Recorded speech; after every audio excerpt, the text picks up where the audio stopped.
Master of Ceremonies, Nathan Cassar.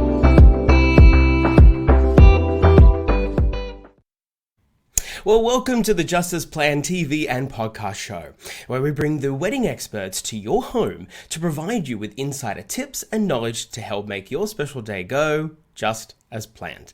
Now, I'm your host and professional wedding MC, Nathan Cassar, and in this episode, I am so excited to introduce you to Glenn Millanta, also known as Sydney Celebrant Glenn, who is a fantastic and dynamic celebrant MC. Now, you may recognize this fantastic gentleman as the celebrant who married Nasser and Gabrielle in 2019 on season 5 of Channel 9's Married at First Sight. I really want to talk more about that. But he's much more than just a TV personality. He's a lot more. He's an actor, he's a presenter, he's a model. I have to probably make a policy that all of my future people don't look as good as me or better than me. Ex-radio announcer and copywriter, and these skills have helped him craft memorable ceremonies and perform them so that they're anything but boring. Now, but that's not all. Glenn also has a substantial online following for some of his awful, yet oddly addictive, his words, cheesy content creation. He collects vinyl records, is a movie buff, and enjoys a nice gin and far too many sweets. I'd say that is perfect for being in the wedding industry. Now today, Glenn will be sharing his expert insights on finding and choosing the right celebrant, what couples need to do legally to prepare to marry, and the cost of a celebrant and what you're paying for. Glenn is also a big advocate for encouraging couples to get creative and do their wedding their way. Now, in case you're already wondering what he's about to say, there is no right or wrong and nothing is off limits.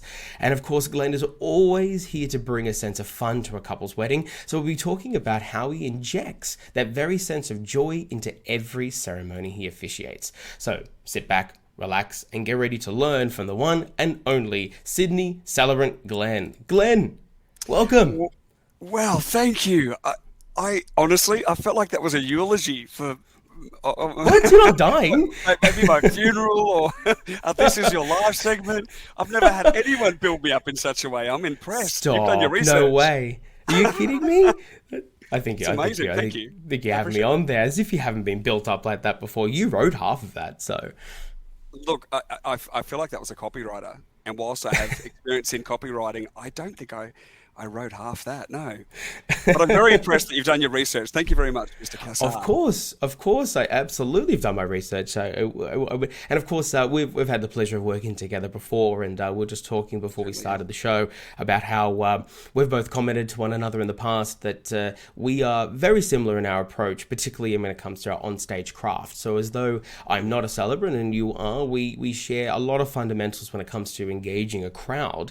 But before we get into your talking points, I really, like I said, I want to go back to that. I know you probably get talked about this all the time, but you said that what I was most curious about your Married at First Sight sort of spot was that you said it was your very first wedding. How did that work?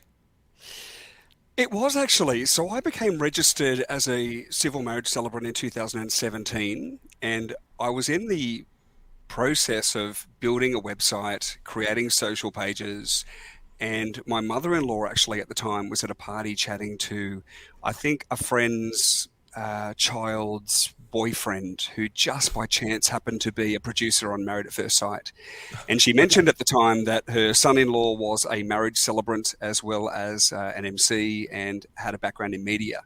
And he was interested and said, get him to send me through some material, which I did. And then we had a quick phone chat. He asked me to send some photos of me in a suit, send some photos of what I would use on the day, and write a script, which I did, and then I got booked. And ironically, not only was it my first ever, well, actually, it wasn't my first ever because during training to become a marriage celebrant, we had to perform ceremonies, but it was my first one that wasn't, this is really hard to explain because it was a fake wedding. We all know maths out there fake weddings.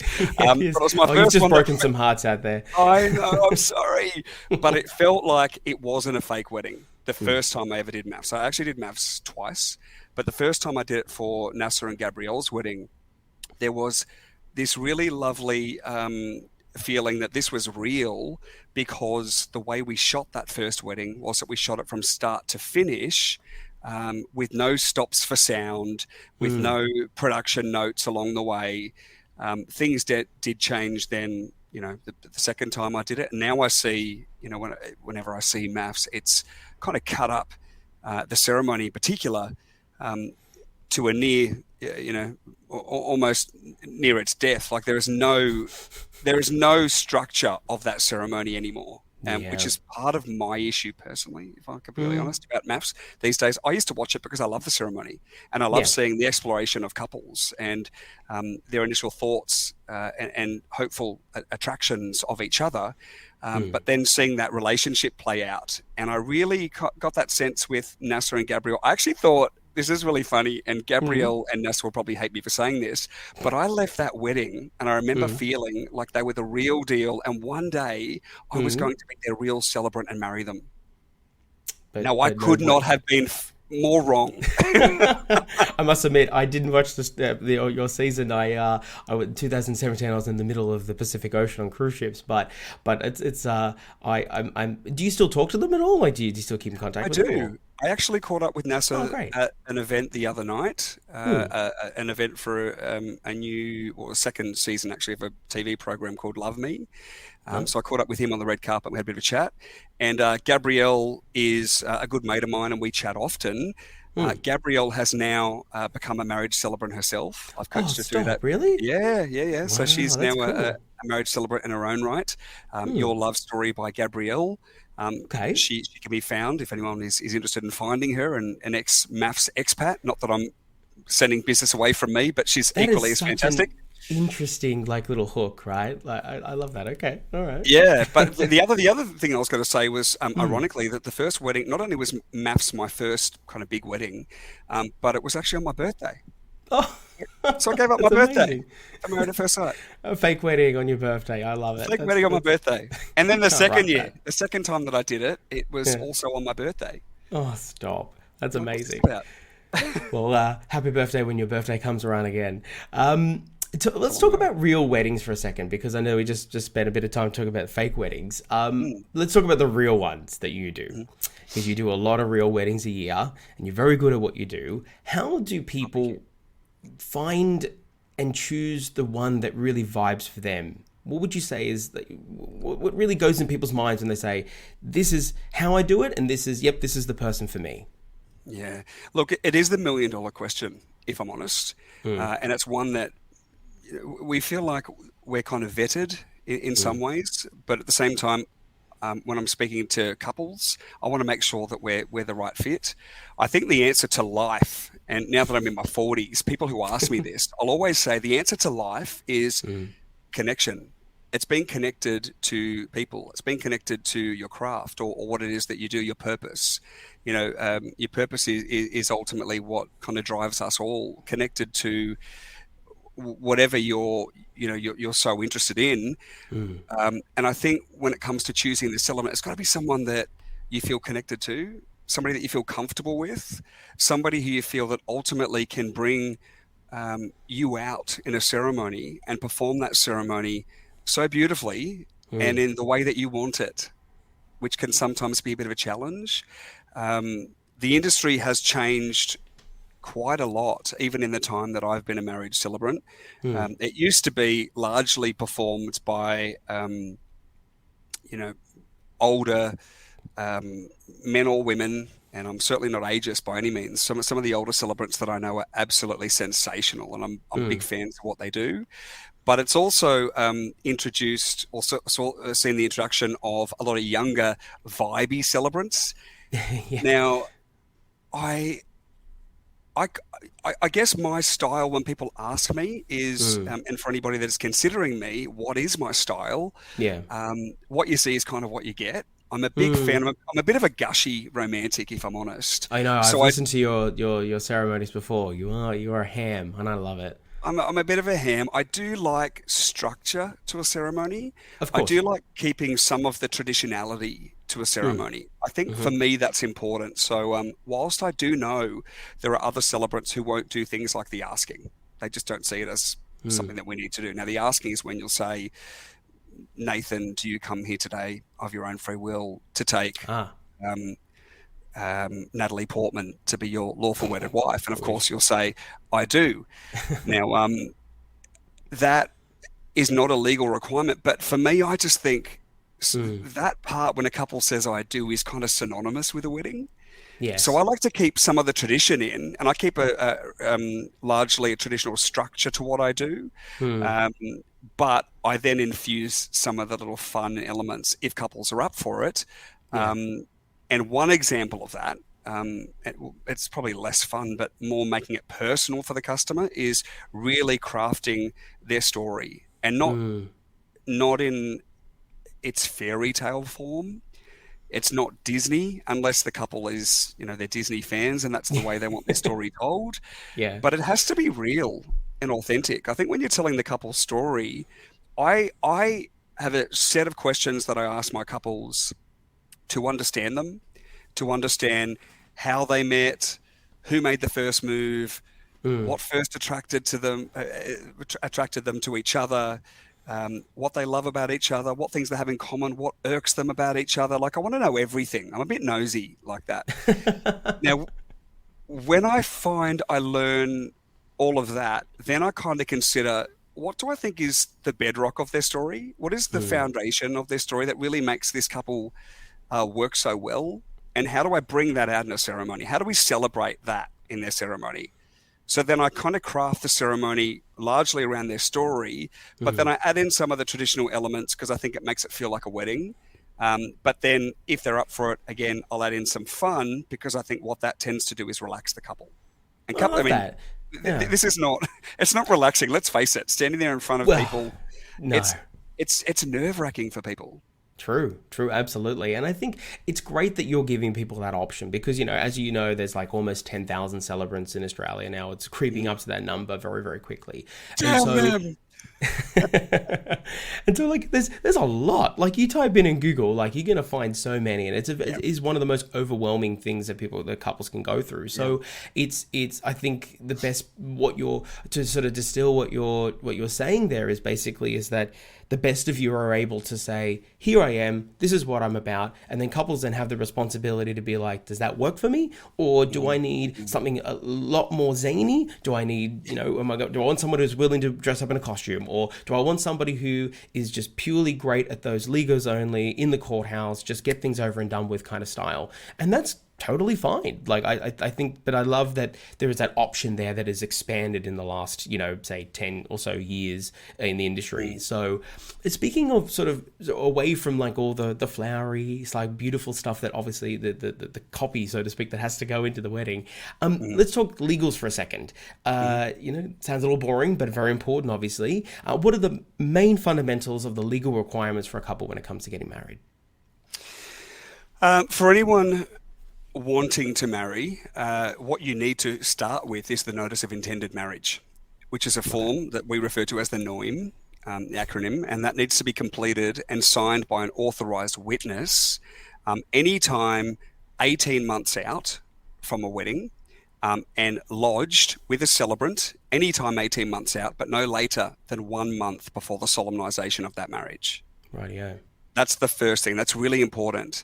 Mm. And no matter how many times I've said this in the past, you'll occasionally get a couple that maybe aren't as uh, well planned or as structured or as disciplined with their planning, who Mm. will sometimes let that slip. Now, what Mm. happens if that does slip is they Okay. then need to apply for a shortening of time via a prescribed authority via a court. Oh wow, that's Yeah. intense. Yeah, it is quite intense, right? So, which is Yeah. why I'll always emphasize when I first chat to my couples and I back it up with emails and I'll say it's really, really important. It's critical that if you want to marry, you need to serve your notice to do that. Mm. And you do that via the notice of intended marriage form that I will send you. Jump on it now so that you don't forget. Once that's done um, and lodged with the celebrant, you don't have to wait. You don't have to worry about it.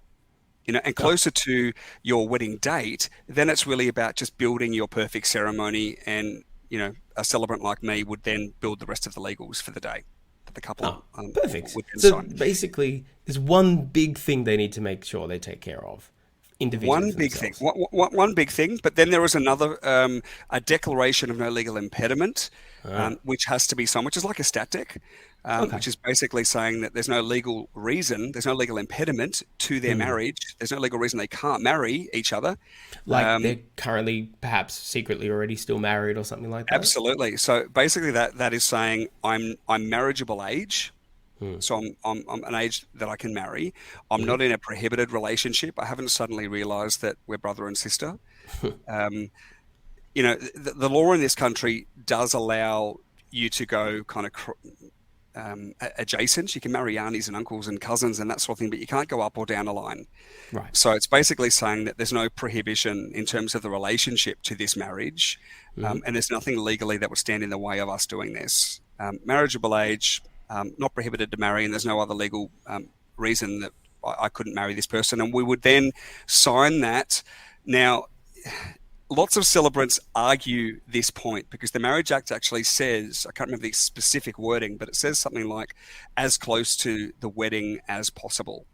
Now, what most trainers in the industry will say, it's roughly around 10 days, 10, 14 days at a stretch. Some celebrants will argue and say, well, I'm catching up with this couple 6 months out, and this is the last time I'm going to see them before their wedding day. This is as close to the wedding as possible, so I'm going to have the couple sign that form, which Right. There's different schools of thought. I've tried to sit on the closer side of the fence and do it as close as possible. If I'm lucky enough to be able to see that couple within a couple of weeks to their wedding date, then I'll have them sign it. I'll take it with them if we're doing a rehearsal or catching up.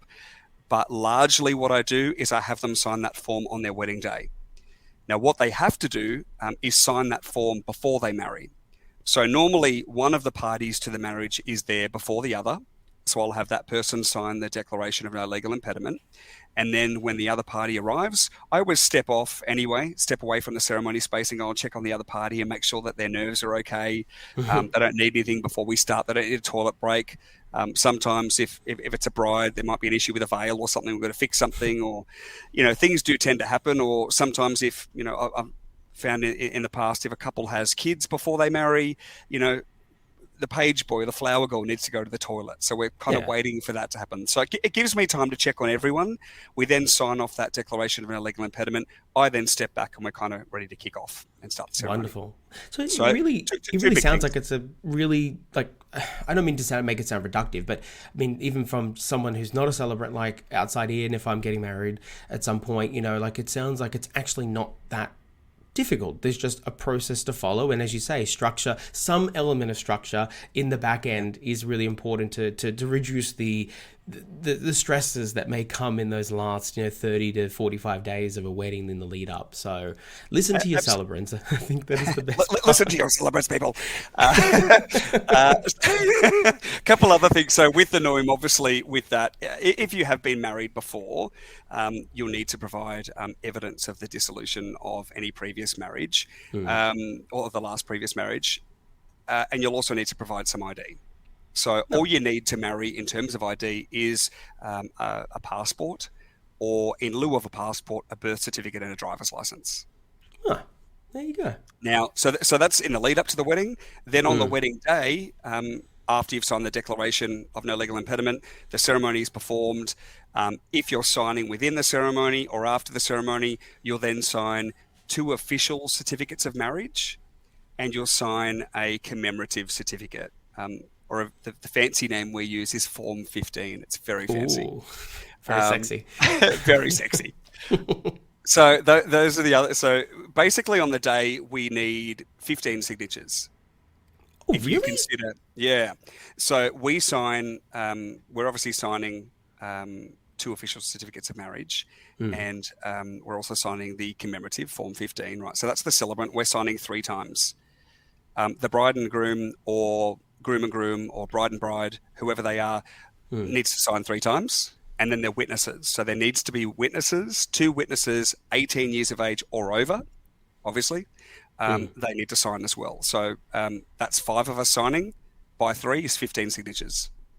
Oh, okay. I thought for a second I was like, oh wow, 15 people. That's a lot. So okay, no, that see again, like it's so easy once you've got it all sort of underhand and like in that bullet form you presented it so nicely. Like I think that can be a point of stress for people because it's such an unknown. But yet that doesn't when it's all laid out like that. That's actually really really simple. So as I said before, listen to your celebrants.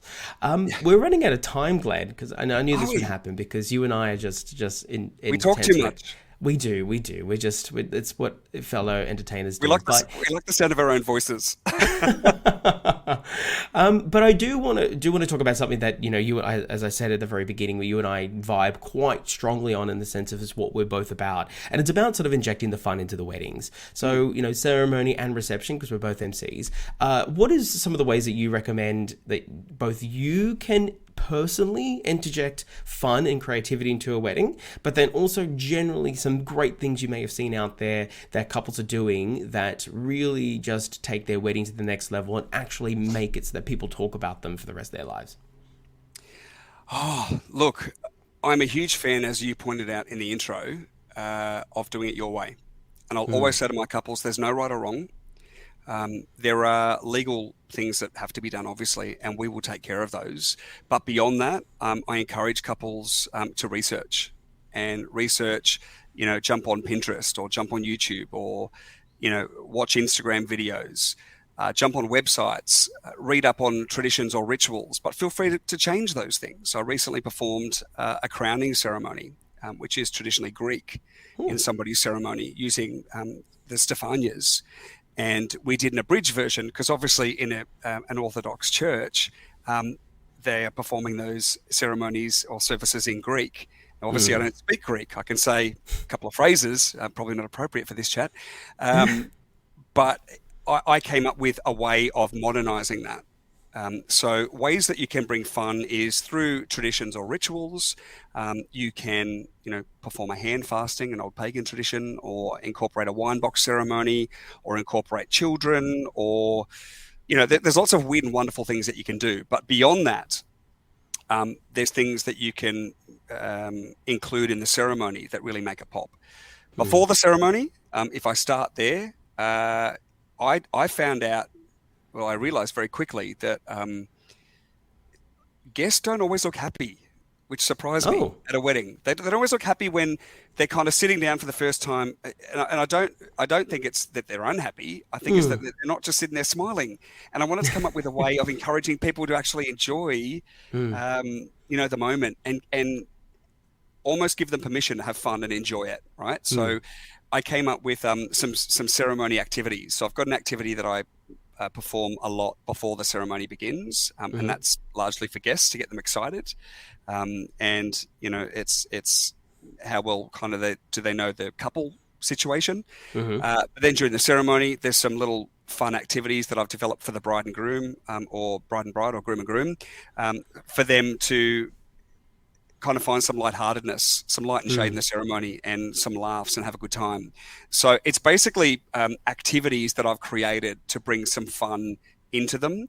But in addition to that, there's things like, scissors, paper, rock for who goes first with vows, witness, lotto, you could draw names out to have your witnesses step up and sign papers. Yeah. It basically is endless. I've had people do shots at the end of their wedding ceremony to celebrate the fact they've just become legally married. I've got a groom next month who is doing the Jewish tradition rather, breaking the glass. So in a napkin, or basically going to stamp on the glass, and the more breaks that glass tends to make is more of a positive thing for the marriage. There's lots of weird and wonderful things you can do. I guess my guidance for couples is to have a chat to your celebrant and get them to give you a list of different options if you like, but then look beyond that. I had a couple once said to me they met in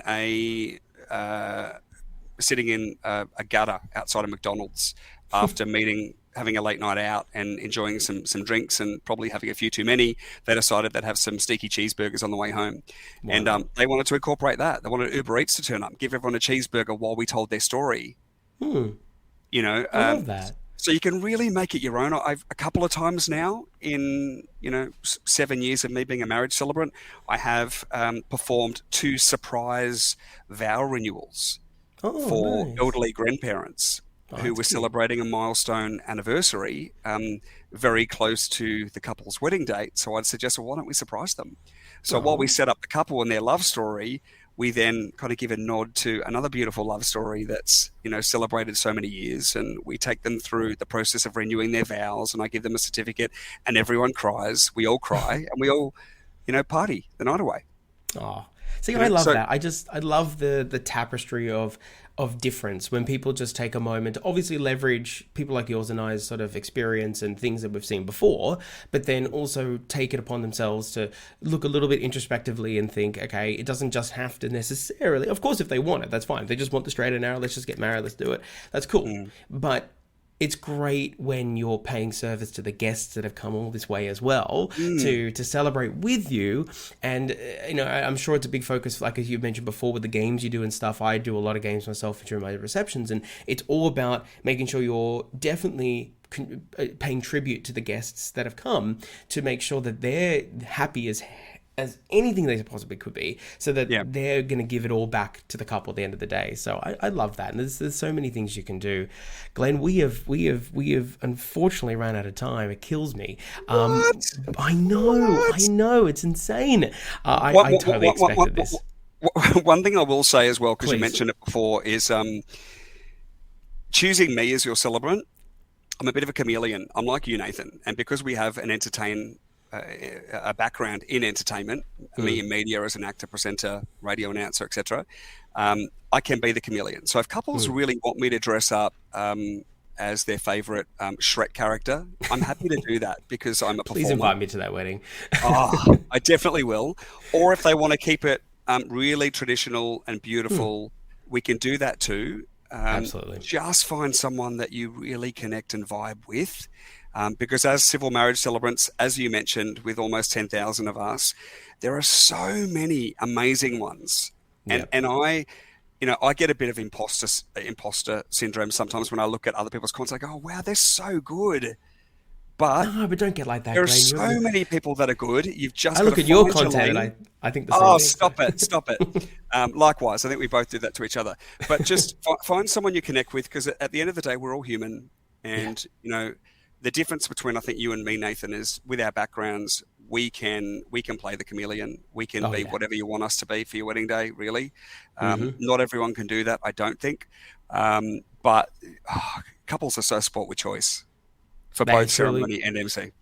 And for every other category of vendor that they can possibly ever wish to have as well. It's a real game out there. But Glenn, you've definitely given, I'm sure, our couples listening today a lot to think about. Thank you so much for joining us, and I cannot wait to work with you again. It was a pleasure the last time, and I'm sure it'll be equally a pleasure the next time. Take care, and I'll catch you around.